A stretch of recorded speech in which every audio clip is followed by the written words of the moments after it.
भुजो कनकावदात संकीर्तनैकपितरो कमलायताक्षो विश्वम्भरो द्विजवरो युगधर्मपालो वन्दे जगत्प्रियकरौ करुणावतारो। हे कृष्ण करुणा सिंधो दीनबंधो जगतपते गोपेश गोपिका कांत राधा कांत नमोस्तुते।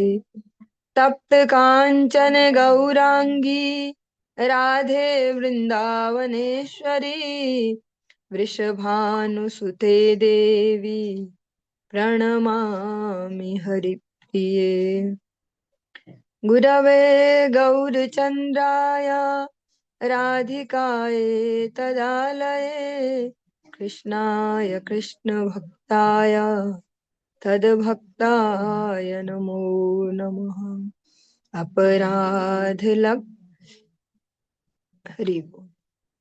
वृन्दाय तुलसी देवे प्रियाय केशवस्य च कृष्ण भक्ति प्रदे दिव्ये सत्यवत्ते नमो नमः। जय श्री कृष्ण चैतन्य प्रभु नित्यानंद श्री अद्वैत गदाधर श्रीवासादि गौर भक्त वृंद। हरे कृष्ण कृष्ण कृष्ण हरे हरे हरे राम राम राम हरे हरे।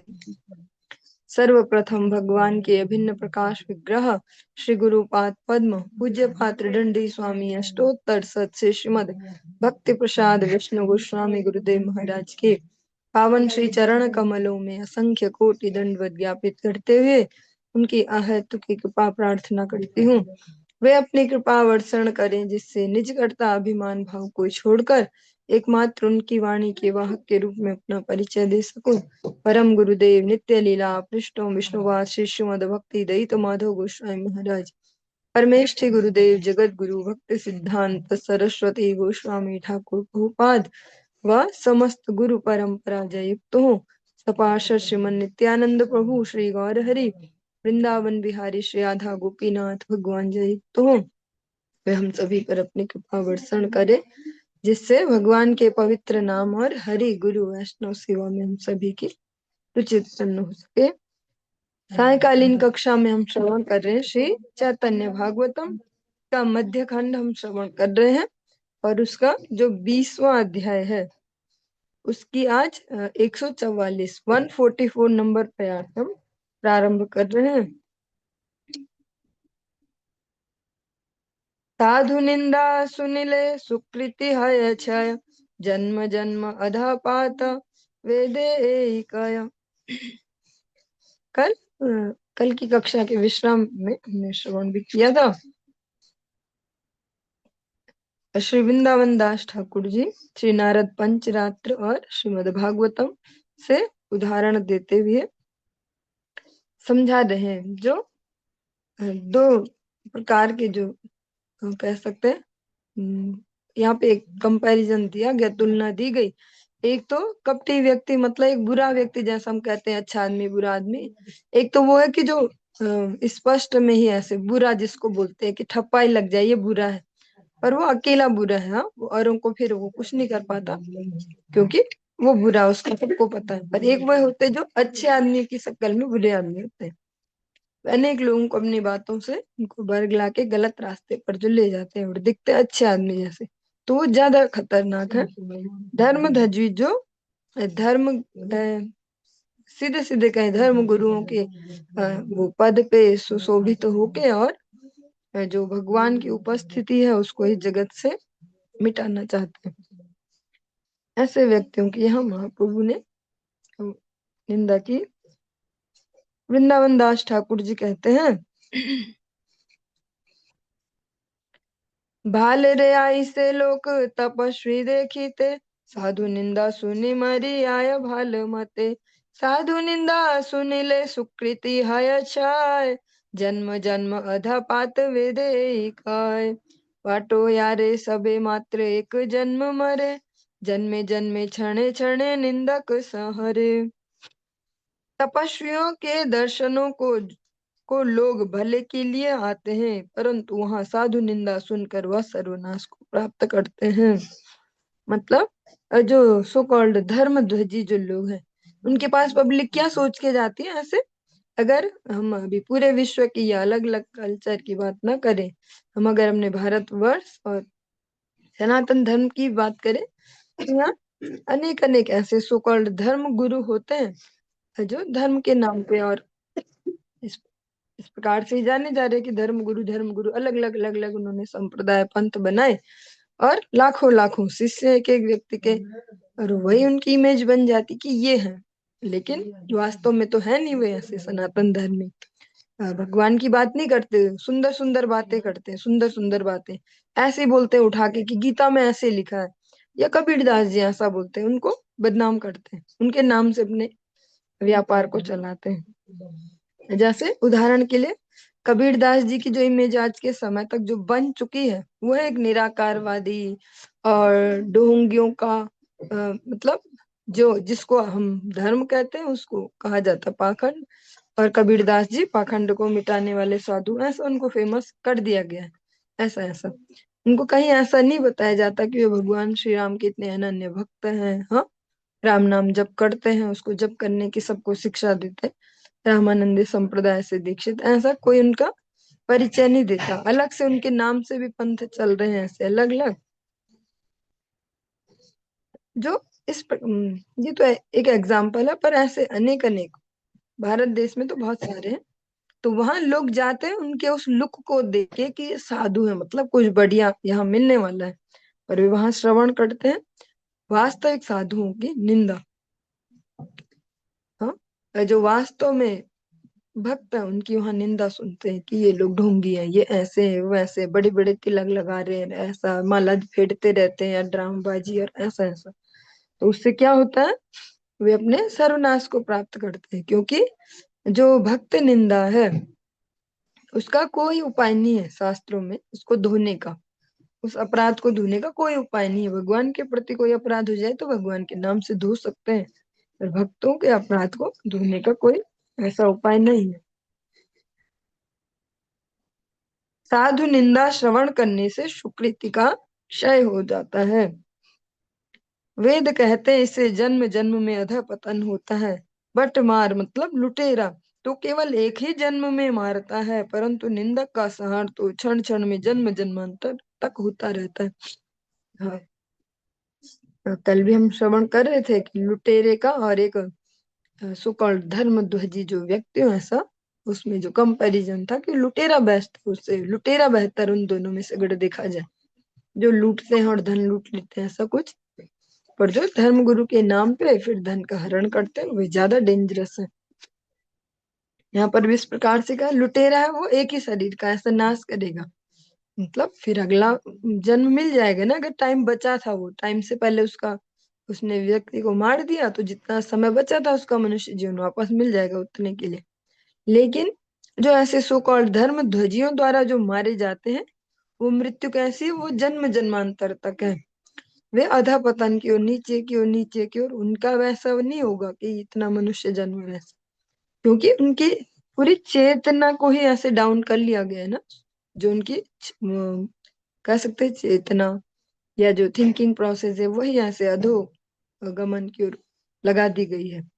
तो नीचे नीचे और नीचे ही जाएंगे, ऊपर आने का उनके पास कोई उपाय नहीं है। ऊपर आने का क्या उपाय होगा, अनेक अनेक जन्मों तक, अनंत जन्मों तक। अभी हमको सुनने में अजीब से लगता है, लगता नहीं कि ऐसा सच में होता होगा, क्योंकि अभी इतनी कंडीशनिंग ऐसी फिट है कि हम इतने ही है, ऐसे ही तो होता है। मतलब आसपास देखते हैं जिसमें रोज रहते हैं एनवायरमेंट में ऐसे, और जिन भक्तों पे भगवान की कृपा हो कि वे कहीं भगवत सेवा और इन सब में लगे, उनका अलग प्रकार का जीवन है। पर सामान्य गृहस्थ का जीवन देखें, भक्ति करने वाले गृहस्थों का भी अगर देखें, तो उनके लिए भी खुद को बचा पाना बहुत मुश्किल है, क्योंकि गृहस्थी का जो इन्वायरमेंट है वो अलग टाइप का ही है। मतलब उसमें भक्ति भी, तो भक्ति एडिशनल कुछ है, भक्ति मेन नहीं है ऐसे कि उसके लिए ही जी रहे हैं, वो भी कुछ है, पर बाकी सब मेन है। कि जो हमारे ब्लड रिलेशन है, जो घर में काम धंधा होता है, आहार आचार व्यवहार है, ऐसा ऐसा वो मेन है ऐसे, उसमें भी खुद को बचाना मुश्किल है।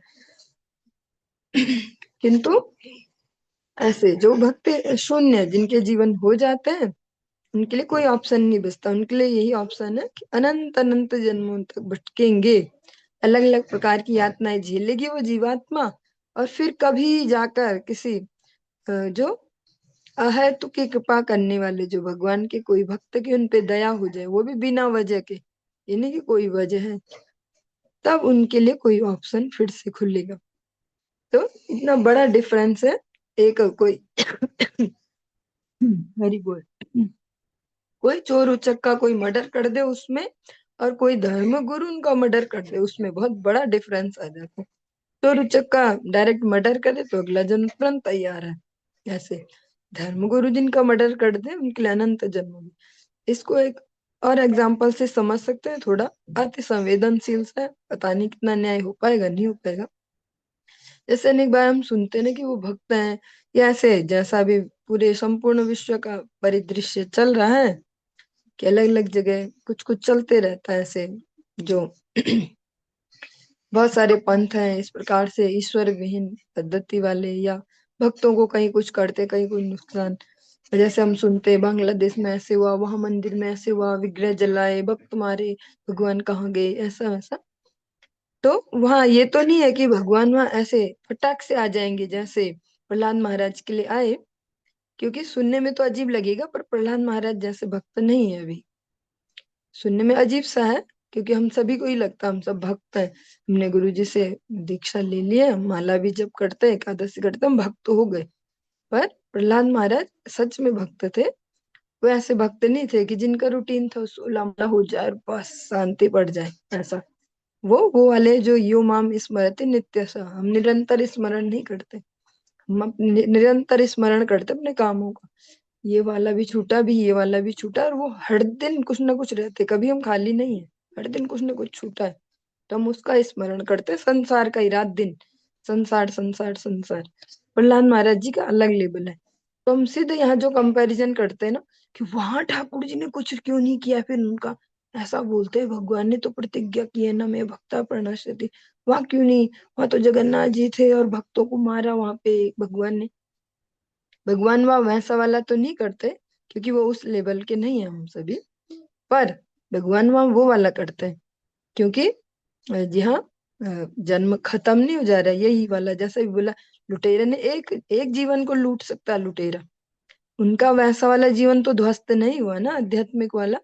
भगवान के लिए तो कुछ वो नहीं है, भगवान अब उनको यहाँ उनका समर्पण देख के, कि भैया इस लेवल तक भी ये टिके रहे, भगवान तुरंत उन्हें ऐसी जगह जन्म दे देंगे जहां वो सारी अनुकूलताएं होंगी, कि भैया ऐसे देश में भी और ऐसे घर में भी है, न रुपए पैसे की कमी है, और न कोई चूचा करने वाला कि क्या माला जप करते हो क्या तिलक, ऐसे घर में ही जन्म दे देंगे, कि जहाँ भक्ति चल रही होगी और सब कुछ है, ऐश्वर्य भी और भक्ति भी है, सब है, सारी अनुकूलता है, भगवान वहां जन्म दे देंगे। तो वहां बहुत बड़ा नुकसान है ये वो, हम अभी जिस कंडीशनिंग में अपनी है, मनुष्य ही है, अभी हम मनुष्य बन गए, मनुष्य ही हम। वहां से लगता है कि बहुत बुरा हुआ उनके साथ, बेचारे तो मंदिर में थे, इतने सालों से भक्ति कर रहे थे, घर बार छोड़ा था भगवान के लिए, और उनके मर्डर हो गए वहां ऐसे। वो हमारे एंगल से है, क्योंकि अभी हमारे, हम अभी बोलते हैं उसको, हमारी वो प्रैक्टिस में अनुभव में नहीं है कि हम ये शरीर नहीं है, हमारी जो भी बात है हमारे भौतिक अनुभव के बेसिस पे। थोड़ा अजीब सा ही है, संवेदनशील सा ऐसे पता नहीं है भी सभी हो सकता है, हमारे ये अनुभव में नहीं है कि हम ये शरीर नहीं है। हमें होता है ना, जैसे बुखार हो रहा तो हमें कुछ हुआ, अब कुछ हमारी दिनचर्या बदल गई, खांसी हो रही दिनचर्या बदल गई, कुछ भी हुआ, तो हमें ये शरीर ही है, हम बोलते हैं कि हम ये शरीर नहीं है। तो इसी लेवल पे हम इसको समझ पाएंगे, जितना भी न्याय हो पाएगा ठाकुर। जो निंदक है, जो निंदक है वो कैसे संहार करते हैं, वो जन्म जन्मांतर तक उनका संहार होता रहता है, अधोगति, नीचे की ओर गमन होगा, नीचे की ओर चेतना जाएगी, और नीचे वैसी वैसी पशु पक्षी कीट पतंगा वैसा वैसा जीवन, फिर उसके बाद गहन अंधकार तमो, जो तमो गुण है, और निम्न लोकों के गहन अंधकार में फेंक दो, कभी आए समय दोबारा से, कभी फिर पूरे चक्र में, तब जाके सृष्टि में कहीं जन्म मिले, फिर कुछ आगे को। क्योंकि कीट पतंगा अगर शरीर मिला तो उसमें ऐसा वो क्या करे कि ऊपर उठ पाएगा, ऐसा कुछ नहीं कर पाएगा।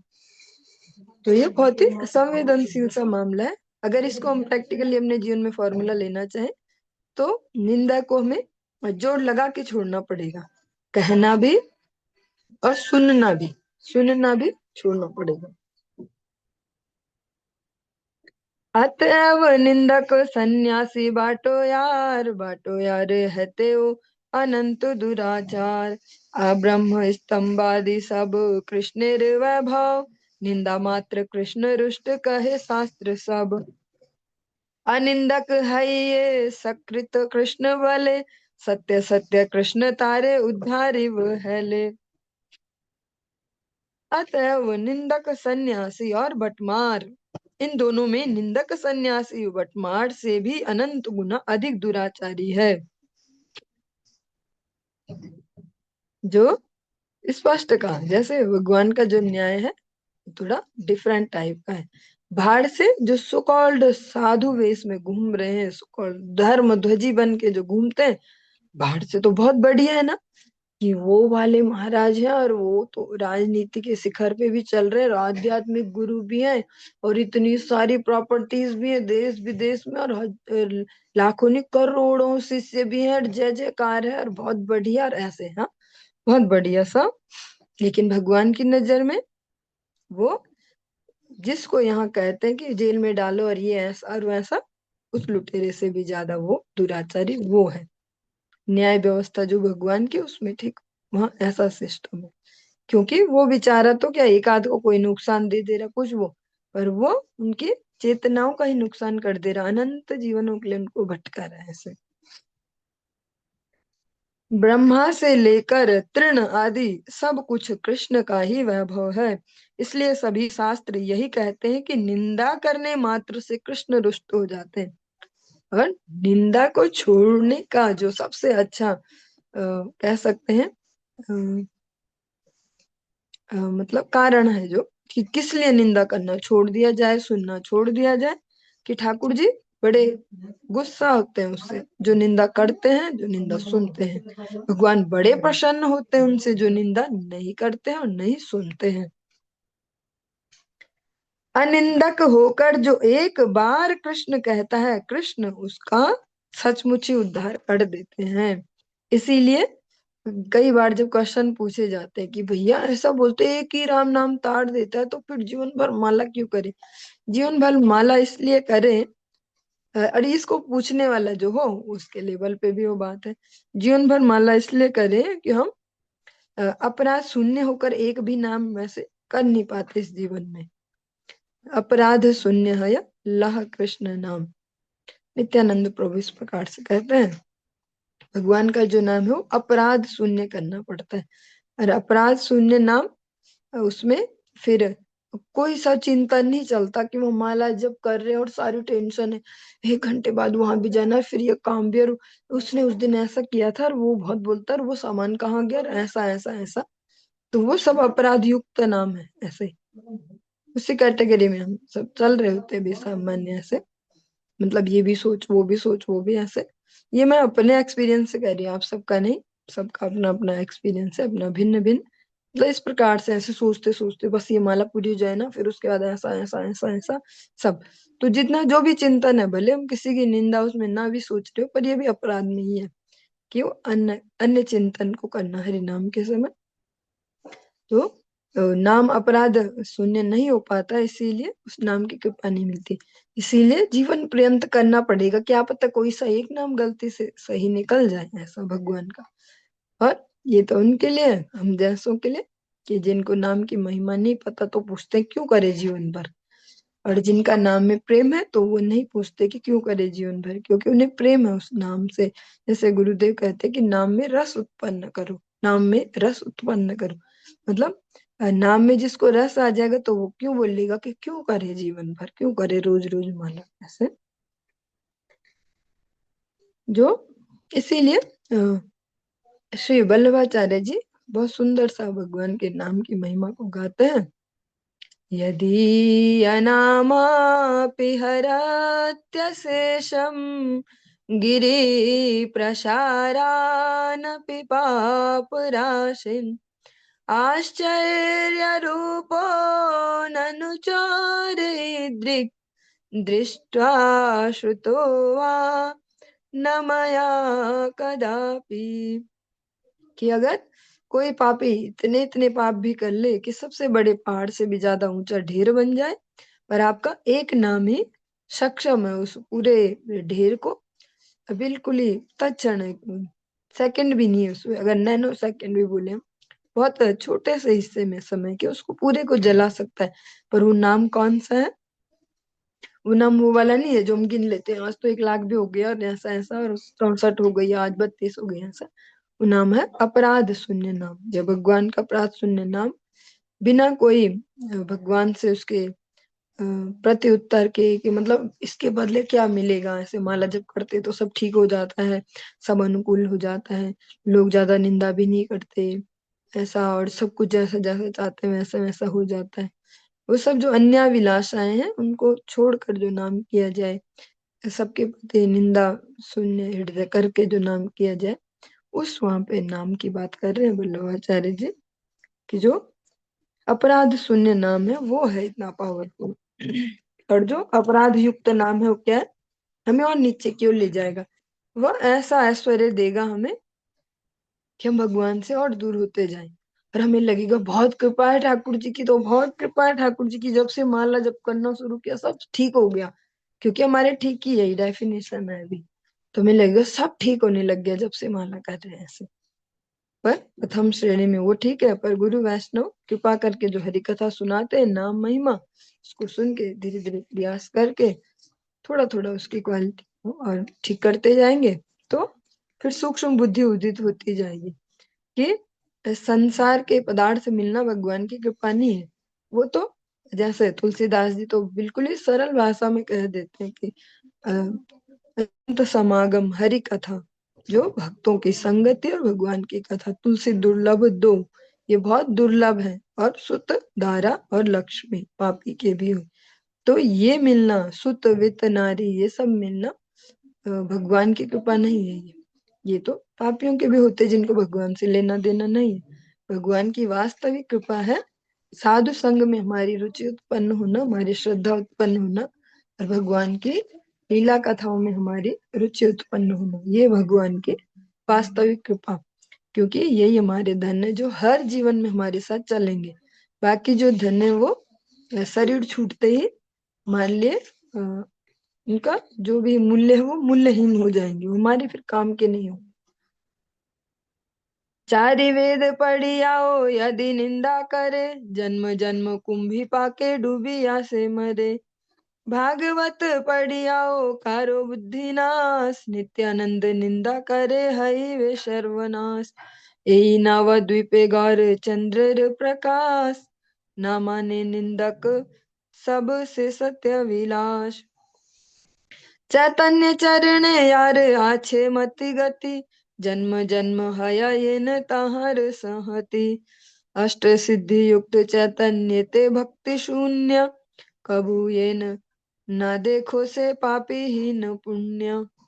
मुरारी गुप्ते रे प्रभु सांत्वना करिया, चलीला अपन घरे हर्षित हैया।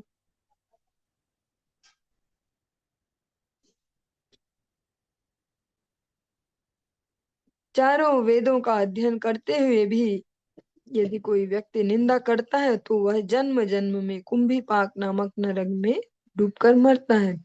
अगर कोई ऐसे वेद वेदांतों का भी अध्ययन जिसने कर लिया हो अपना, ऐसा गर्व जिसने इकट्ठा कर लिया हो कि मैं इन सब में मुझे मास्टर मैं हो गया हूँ, ऐसा इन सब पे अधिकार हो गया मेरा, मुझे आते हैं, मैंने सुने हैं, मैंने पढ़े हैं, ऐसा, फिर भी वो अगर निंदा में पटु है, पहले तो भक्तों की निंदा सबसे बड़ी, पर जीव में किसी की भी अगर वो निंदा करता है ऐसे, तो फिर कुंभी पाक जो नरक है उसके द्वार उसके लिए हमेशा खुले रहते हैं। भागवत का अध्ययन करके भी किसी किसी की बुद्धि का नाश हो जाता है। ऐसे व्यक्ति नित्यानंद की निंदा करने के कारण सर्वनाश प्राप्त होते हैं। जो हम जस्ट अभी ये श्रवण कर रहे हैं, भागवत जी का अध्ययन करके भी किसी किसी का बुद्धि नाश हो जाता है, ऐसा ये बहुत अति संवेदनशील से, तो हमारी छोटी छोटी बुद्धि में आना मुश्किल सा है। अभी भी ऐसे अनेक अनेक सुकॉल्ड धर्म ध्वजी धर्म गुरु हैं, जिनके बहुत सारे ऐसे फॉलोअर्स हैं, और जो इतने इतने खूबसूरत, इतने बढ़िया से अपनी उन सुकॉल्ड कथाओं को रखते हैं कि पब्लिक पागल है उनके पीछे। बड़े बड़े नाम है, भी भारत देश में नाम अभी नहीं लेना चाहूंगी मैं, से एक दो तो स्पष्ट ही है, फिर भी वे यही वे लोग हैं। और यहाँ पर वृंदावन दास ठाकुर जी कहते हैं, फिर भी नित्यानंद की निंदा करना, जो बलराम तत्व है। ऐसे अनेक अनेक हैं साधु जी, सो कॉल्ड जो साधु जन, जो कहते हैं कि भैया बलराम जी तो शराब पीते, भैया बलराम जी तो ये करते, और वो उसको इतना हाईलाइटेड भी करते हैं सारी दुनिया में, और अजीबो गरीब तरीके से, और डिबेट्स भी चल रही हैं, और पब्लिक भी वैसी, क्योंकि 99.9% जनसंख्या नराधम है। वो भी वही, उनको कुछ समझ कुछ है नहीं, और बस यही देखेंगे तो बहुत बड़े महाराज जी, तो बहुत बड़े महाराज जी ऐसे ये कह रहे हैं, ऐसा तो बस ठीक है। इसी को कहा यहाँ पे कि भागवत जी पढ़ के भी इनका सर्वनाश होता है, निंदक है जो।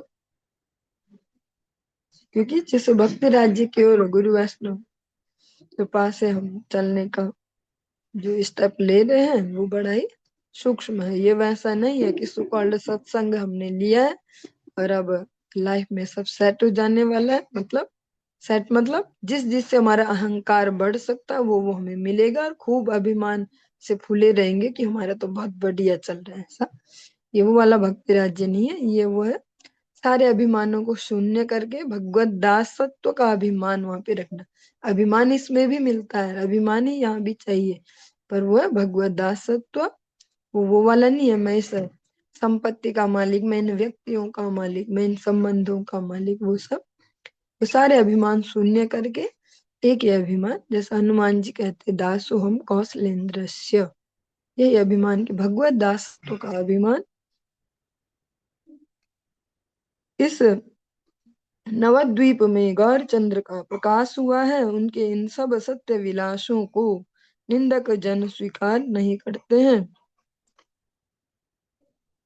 वृंदावन दास ठाकुर जी कहते हैं, मेरी यही कामना है कि चैतन्य के चरणों में जिनकी बुद्धि स्थित है, उनका संग ही मुझे जन्म जन्मांतर तक मिलता रहे। ये बात प्रैक्टिकल सी बात वृंदावन दास ठाकुर जी कहते हैं, व्यवहारिक सी बात।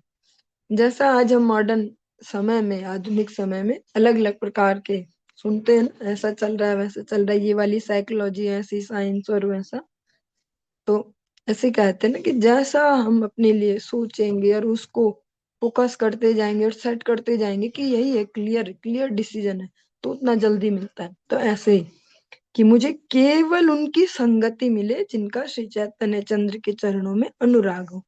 वृंदावन दास ठाकुर जी ने ऐसे में बाकी सारे ऑप्शन कट कर दिए। तो जब हम ऐसे करते हैं कुछ फोकस करके कि कोई चॉइस नहीं और यही, तो वो फिर भगवान भी उसको दे देते हैं कि लो। क्योंकि भगवान भगवत गीता में इस विषय को भी बहुत अच्छे से कह रहे हैं। भगवान भी यहाँ सम्मान करते हैं जब कोई एक निष्ठता ढूंढता है किसी भी मार्ग में। यो यो याम याम तनु भक्त्या श्रद्धया अर्चितुम इच्छसि तस्य तस्य चलाम श्रद्धातामेव विद्याम्य। जो जिस जिस भी देवी देवता का को चूज करता है कि इनकी आराधना मैं करूं, भगवान कहते हैं मैं उसको और प्रगाढ़ श्रद्धा दे देता हूँ उनके प्रति कि जाओ। ऐसा भगवान ऐसा नहीं करते कि मैं तो भगवान उसका ब्रेन वॉश करता हूँ, कुछ करता हूँ जो मेरी करने लग जाए, ऐसा नहीं। जिसकी तुमने ये चॉइस ली है वहां फिटनेस है। तो वृंदावन दास ठाकुर जी ये जो चॉइस वाला ऑप्शन है इसका फायदा उठाते हैं। कहते हैं ठाकुर जी मुझे हमेशा ऐसे भक्तों की संगति मिले जिनका श्री चैतन्य चरणों में अनुराग हो। ये जो गुरु वैष्णव कृपा से हम जो श्रवण कर रहे हैं प्रातःकालीन कक्षा में, सायकालीन कक्षा में, इनमें हम प्रैक्टिकल फॉर्मूले समझ पाएंगे कि जिसको भक्ति कहते हैं उसको इस जो ये प्रैक्टिकल लाइफ है हर दिन के, उसमें कैसे इम्प्लीमेंट करे। भक्ति कुछ वैसा नहीं है कि कभी कभी जब हम कथा सुनते तब मन ऐसा हो जाता और आजकल ऐसा हो गया। हर दिन कैसा हो उसको समझ पाएंगे, हर दिन का माइंडसेट। क्योंकि एक लंबी रेस अगर चलनी है, एक लंबा गोल है, तो उसको उतनी मजबूती से उस पे चलते जाएंगे निरंतरता से, तभी वो प्राप्त होगा। वैसा नहीं हो पाएगा कि जैसे छोटे बच्चे कहते हैं ना, अच्छा भगवान का नाम लेके जो मरते हैं वो भगवान तक, तो हम लास्ट मोमेंट पे अगर नाम लेते हैं तो, पर लास्ट मोमेंट पे लेने लायक तभी तो रहेंगे जब पहले उससे इतनी बार प्रैक्टिस किया होगा।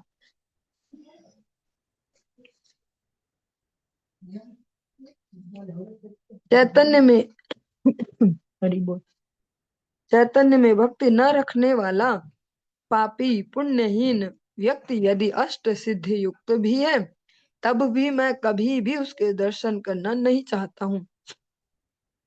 एक बार दोबारा श्रवण करते हैं, क्योंकि जो भी वर्तमान परिदृश्य है, ऐसे अनेक अनेक एग्जाम्पल है, इसीलिए ये ग्रंथ इतने प्रासंगिक है।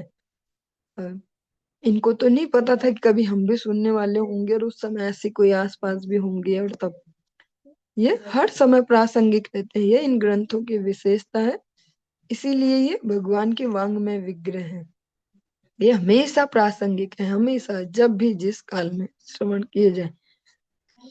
चैतन्य में भक्ति न रखने वाला पापी पुण्यहीन व्यक्ति यदि अष्ट सिद्धि युक्त भी है, तब भी मैं कभी भी उसके दर्शन करना नहीं चाहता हूँ। क्योंकि जो सिद्धियां हैं वो तो कोई भी अर्जित कर सकता है ना, उसके सही जो भी प्रोसेस हो वो उसके अनुसार चले, वो तो कैसे भी मिल सकता है, वो तमोगुणी उपासना से भी मिल जाएंगी। तो वृंदावन दास ठाकुर जी कहते हैं कि जिनके श्री चैतन्य चरणों में अनुराग न हो और अष्ट सिद्धियों के भी वो स्वामी क्यों न हो व्यक्ति, मुझे उनकी संगति नहीं चाहिए, उनका दर्शन मैं नहीं करना चाहता। जिसको हम श्रवण करते हैं भक्ति की परिभाषा में रूप गोस्वामी जी देते, भक्ति रसामृत सिंधु में अन्याविलाषित शून्य ज्ञान कर्माद्यनावृतम, इसमें ऐसे ही हम श्रवण करते हैं। ये जो अन्य विलास है, ये एक ही शब्द अगर इसको परिभाषित करने जाए और एक्सप्लेन करें तो बहुत वृहद हो जाती है। इसका जो अर्थ है वो बहुत बड़ा है, अलग अलग प्रकार से अन्य विलासाएं हमारे जीवन में है, बहुत सारी अन्य विलासाएं, इतनी सारी अन्य जो अन्य अभिलाषाएं हैं, करोड़ों कह सकते हैं, उनको छोड़ के जो भगवत चरणों में प्रीति करते हैं वही भगवान के सेवा में पहुंच पाते हैं। वृंदावन दास ठाकुर जी कहते हैं कोई व्यक्ति हो अष्ट सिद्धियों युक्त भी क्यों ना हो, और चैतन्य देव के चरणों में जिसका अनुराग नहीं है उसका मैं दर्शन भी नहीं चाहता।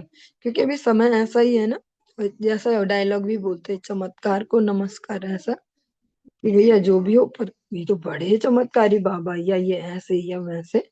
तो वृंदावन दास ठाकुर जी क्लियर करते, भैया हो तो हो, हमें नहीं जरूरत, हमें कुछ नहीं जरूरत। भगवान से स्पष्ट करते दोनों विधि निषेध, जैसे बोलते डू और डोंट, हाँ क्या करना क्या नहीं करना। करना में यह है कि जिनका चैतन्य चरणों में अनुराग हो उनका ही जन्म जन्मांतर संग मिले, और क्या नहीं करना, जिनका अनुराग न हो उनके चरणों में भले कितनी अष्ट सिद्धियों के स्वामी हो उनका दर्शन भी न मिले हमें। तो ऐसे जो ऐसे भक्त होंगे जितना क्लियरली भगवान से स्पष्ट करके चलेंगे अपने जीवन को, तो भगवान के भी निज जन ही हो सकते हैं ऐसे। मुरारी गुप्तेरे प्रभु सांत्वना करिया, चलिला अपन घर हर्षित हैया। हे नमते मुरारी गुप्तेर अनुभाव, आमी की बलिबो व्यक्त तहार प्रभाव। मुरारी गुप्त को सांत्वना प्रदान करके प्रभु हर्ष के साथ अपने घर की ओर चल दिए। इस प्रकार मुरारी गुप्त के महान अनुभवों का मैं क्या वर्णन करूं, उनका प्रभाव तो स्वयं ही प्रकाशमान है। जो मुरारी गुप्त आज प्रैक्टिकल रूप से, व्यवहारिक रूप से अपने इस देह को छोड़ने जा रहे थे कि भैया अगर भगवान पहले चले गए तो मैं कैसे रहूं उनके बगैर, इसलिए पहले मैं ही जाता हूँ। तो भगवान ने उन्हें अलग अलग प्रकार से समझाया, उन्हें सांत्वना प्रदान की और प्रभु अपने घर की ओर चले। वृंदावन दास ठाकुर जी कहते हैं मुरारी गुप्त जी का की महिमा का मैं कैसे वर्णन कर सकता हूँ। वो तो ऐसे स्वयं प्रकाशित है, जैसे कहते हैं ना एक कि सूर्य को दीपक दिखाने जैसा, क्योंकि वो तो स्वयं ही प्रकाशित है। ऐसे उनकी महिमा तो सर्वत्र ऐसे ही व्याप्त है, तो मैं कैसे उसे वर्णन करूं। नित्यानंद प्रभु मुखे वैष्णवेर तथ्य, किछु किछु सुनिलाम सबार महात्म्य। नित्यानंद प्रभु के श्रीमुख से ही मैंने वैष्णवों के तथ्य एवं महात्म्य के बारे में कुछ कुछ सुना है।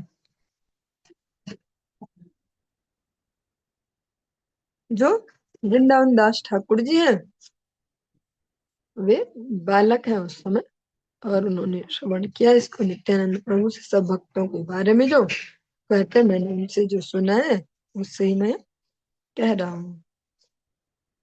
जन्म जन्म नित्यानंद हऊ मोर पति, या हर प्रसादे हेल चैतन्य तेरति।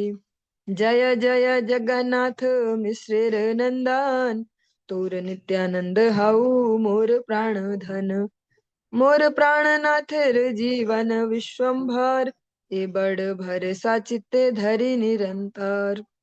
श्री कृष्ण चैतन्य नित्यानंद चांद जान, वृंदावन दास तछु पद युगे गान। जन्म जन्म में नित्यानंद मेरे स्वामी हो, जिनकी कृपा से मेरी चैतन्य में रति उत्पन्न हुई है। जगन्नाथ मिश्र के नंदन श्री गौर सुंदर की जय हो जय हो। आपके नित्यानंद मेरे प्राण धन बन जाए, विश्वम्भर मेरे प्राणनाथ के जीवन स्वरूप है। यही मेरे लिए बड़े भरोसे की बात है, इसी को मैं सदैव अपने हृदय में धारण किए रहता हूँ। वृंदावन दास ठाकुर जी अभिलाषा करते हैं कि श्री नित्यानंद प्रभु ही प्रत्येक जन्म में मेरे पति हूँ। जो पति शब्द है, इसका जो हम संसारी रूप से समझते हैं, स्त्री पुरुष संबंध में समझते हैं ना कि पति जो होते हैं ऐसे, पर वास्तव में जो पति शब्द है उसका अर्थ है पात्यंतिथि पति, जो पालन करे, ऐसे रक्षा करे, रक्षण करे, ऐसे। तो जो स्वामी, तो नित्यानंद प्रभु को ही वृंदावन दास ठाकुर जी चाहते प्रत्येक जन्म में मेरे स्वामी हो। श्री चैतन्य देव से भी वो यही प्रार्थना करते हैं, श्री नित्यानंद प्रभु मेरे जन्म जन्म के स्वामी हो। श्री कृष्ण चैतन्य तथा श्री नित्यानंद चांद जिनके जीवन है, वे वृंदावन दास उनके युगल श्री चरणों में उनकी महिमा का गान कर रहे हैं। प्रकार से जो ये मध्य खंड का 20वां अध्याय हमारा आज ये संपन्न हुआ। आज की चर्चा को हम यहीं पे विश्राम देंगे, और इससे आगे हम अगला अध्याय कल आरंभ करेंगे। हरे कृष्ण।